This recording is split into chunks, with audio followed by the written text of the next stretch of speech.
Hello and welcome back to Under Review. Luckily, we are finally in person and getting to do this again. We are discussing Providence and Creighton today. I'm Mahn. And I'm Mengel. Let's get into it.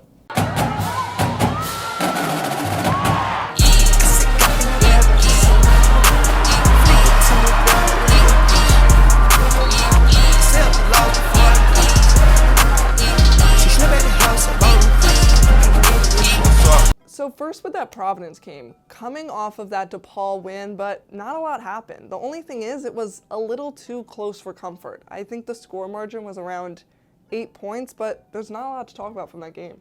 It was a pretty uneventful game. UConn had the lead for the majority of it, but it never felt like they were in danger of losing the game. They just kind of sleptwalked through, like you said, coming off an emotional win, big win against DePaul on the road. There's really not much to take away from it. A win's a win, though, and they'll move forward.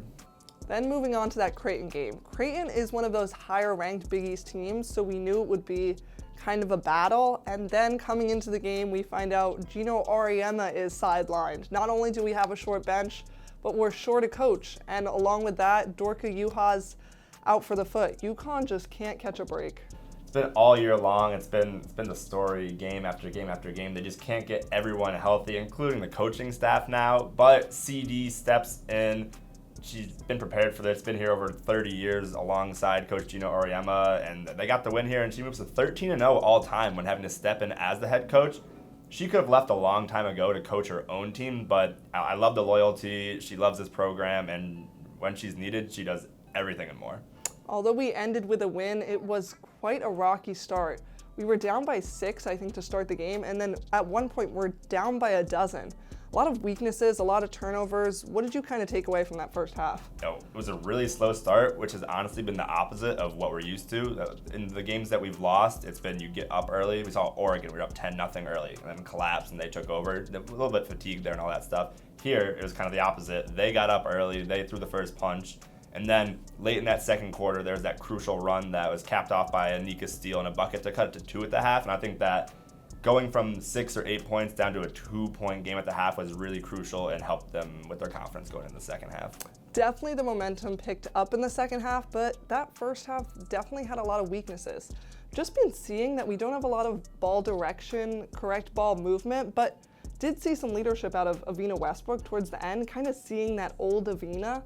Not that she's been that different in the past, but it's just that she has such good leadership on the court, and I feel like we really saw that in that Creighton game. Yeah, the senior presence was really felt in this game with Avina. Then you saw Olivia had just another fantastic game. She's been just stringing them together recently. When they have that, like you said, the leadership presence out there, it's going to just add a whole other dimension to this team because with Paige out, when she's the floor general, you're going to need...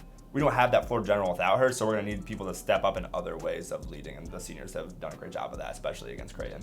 All three of them doing well definitely determines how the team does overall. And then we kind of move on to AZ and Nika, those guards, Caroline.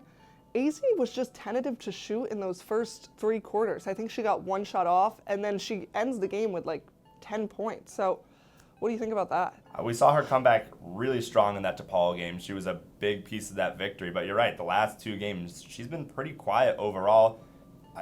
Gino wants her to shoot the ball every time she touches it. We've seen how good of a 3-point shooter. Her mid-range game is really solid. And for her to just be hesitant, I don't know if it's her just not being conditioned well enough right now or if she's nervous to shoot, because there's really no explanation for why she shouldn't be getting 10 shots a game right now, especially with Paige out. Mule has a similar pattern, extremely aggressive on the court, but 3-point shooting isn't exactly her specialty. But we've seen her shooting improve over the past couple games. And then Caroline, she's kind of been falling with that 3-point shooting, but she's really made up for it by trying different shots, kind of shooting in that elbow range, getting in there for drives. I think it's kind of a Paige-like quality to be able to find a shot anywhere on the court, and it's good to see out of her. I love what they're doing with Caroline, and they have this one play where she's just going to post up her guard, basically catch it, and oftentimes they have a smaller person guarding her, so it's just a nice easy layup right over them, or she'll pin them on her outside, catch it, easy layup, and they've started to go into that more, especially as her 3-point shooting has started to dip just a little bit, and it's just been a great way to keep her involved and get easy buckets. Even with Paige being here, we had that kind of first quarter struggle. having tough time catching up. Seton Hall, it was like that, other games too. So it's not like this is that out of the ordinary. And the fact that we were able to overcome and win by 20 points, I think is an even greater victory, because that South Carolina game, we suffered being completely gassed and only having 2 subs. It's pretty good that we were able to win by 20 points. Yeah, 32-point turnaround. That's the UConn of old. We would see 30-point margins all the time. This time it happened after we were down 10 or 12, but that's the UConn we're used to seeing, especially you go on the road, and their fan section wasn't too bad. It was a pretty hostile environment for a weeknight. They did a really good job of responding. And now we have Butler on Friday, which I don't think will be too close of a matchup, but then Tennessee on Sunday. Number 7 currently ranked. How do you think that's going to go? I think they better focus on Butler right now, because if they start looking ahead to Tennessee before they play the game, then Butler's going to get a little too close for comfort. So they got to go on Friday, take care of the job, and then they just gotta get everyone clicking at the same time here. Nika's got to be out there being her aggressive self, but doesn't necessarily need to be shooting. The passing, the assists, the steals, all that's good.